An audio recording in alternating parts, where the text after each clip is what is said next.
Hi, my name's Emma Houlston and I am a specialty dentist working in the oral and maxillofacial department in the Worcestershire Royal Hospital.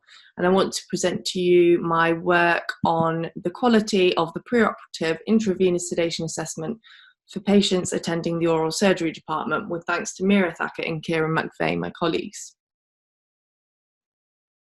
So intravenous sedation with midazolam is used frequently for oral surgery.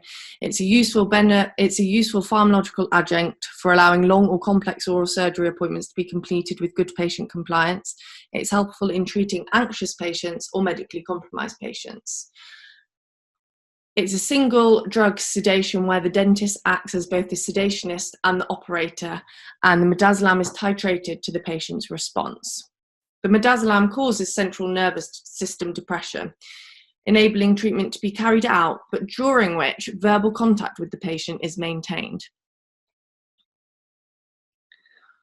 When a patient attends for their first consultant clinic, a practitioner must make a careful and thorough assessment of the patient and their needs before deciding whether conscious sedation is indicated. This decision must be based on full assessment, and there must be a record of this. At this first consultant appointment, a preoperative assessment takes place.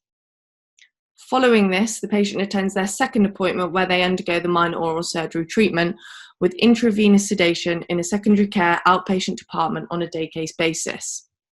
The patients are then recovered in the general anaesthetic recovery suite.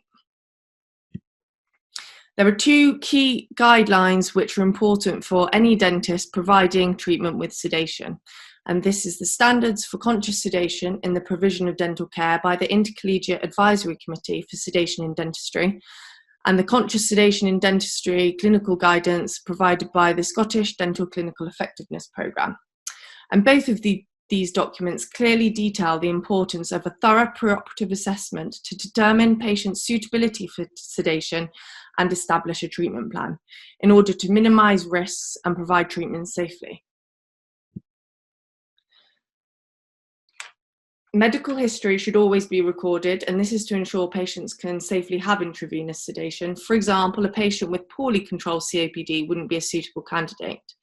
The ASA status of the patient indicates whether the patient is suitable for an outpatient conscious sedation appointment, or whether they would be better treated with input from our anaesthetic colleagues. It is important to record the blood pressure, and any deviation from the normal not attributed to anxiety would deem a patient unsuitable.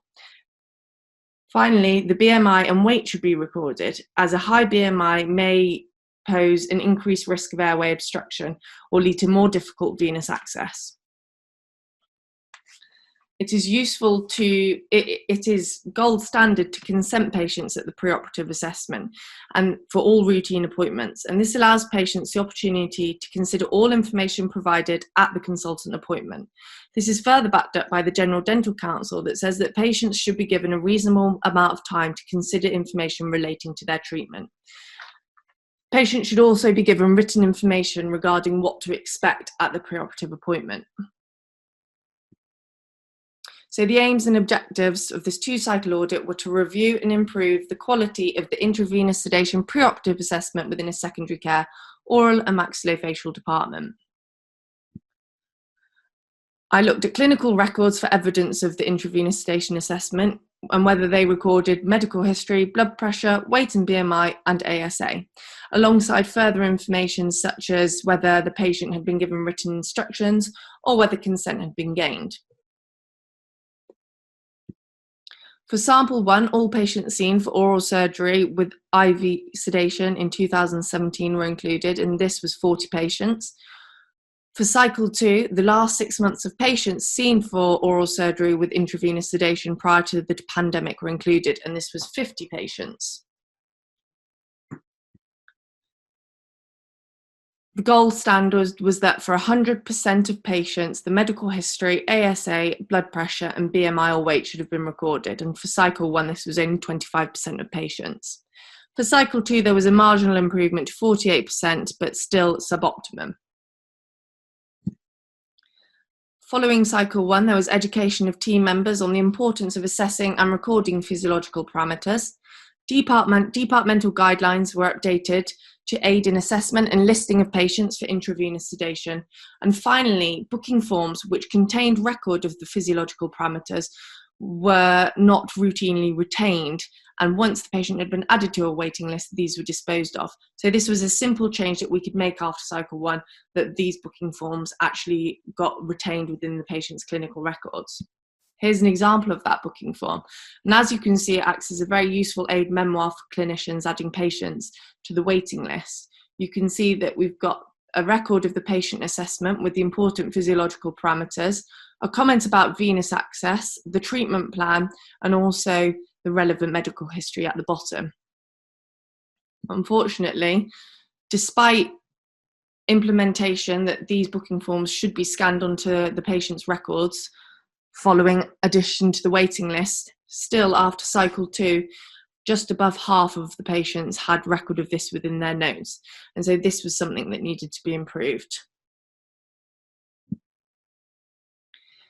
In cycle 2, 86% of patients were consented preoperatively compared to 67.5% in cycle 1. So this was a good improvement.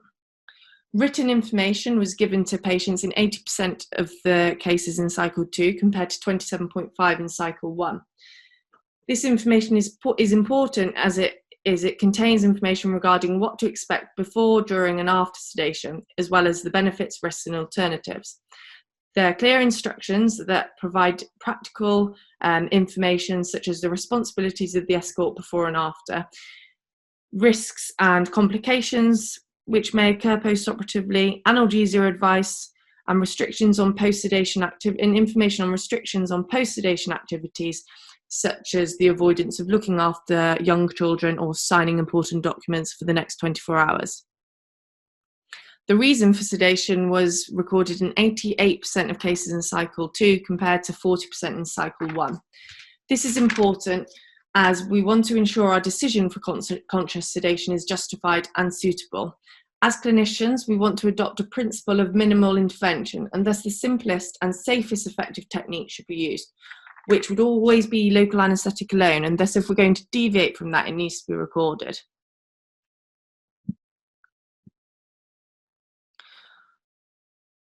In cycle 1, 5 intravenous sedation appointments were wasted. This is because 1 patient had smoked cannabis, 2 switched to GA, and 1 had no venous access.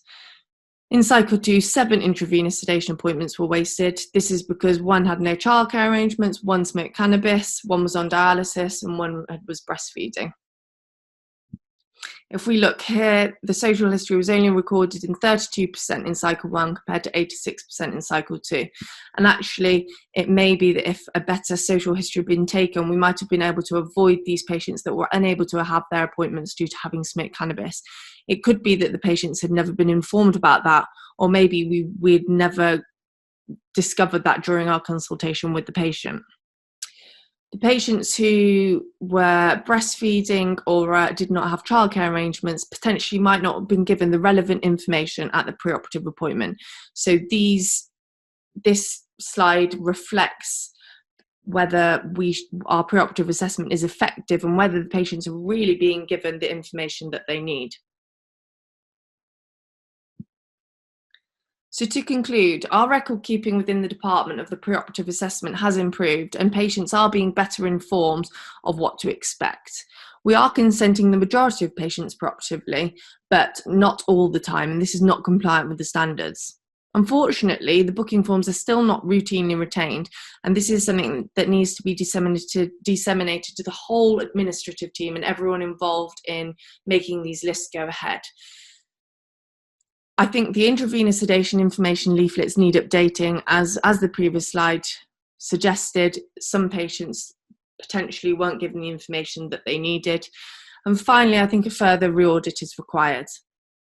But essentially, careful patient selection can lead to an efficiently run intravenous sedation operating list. These are the references.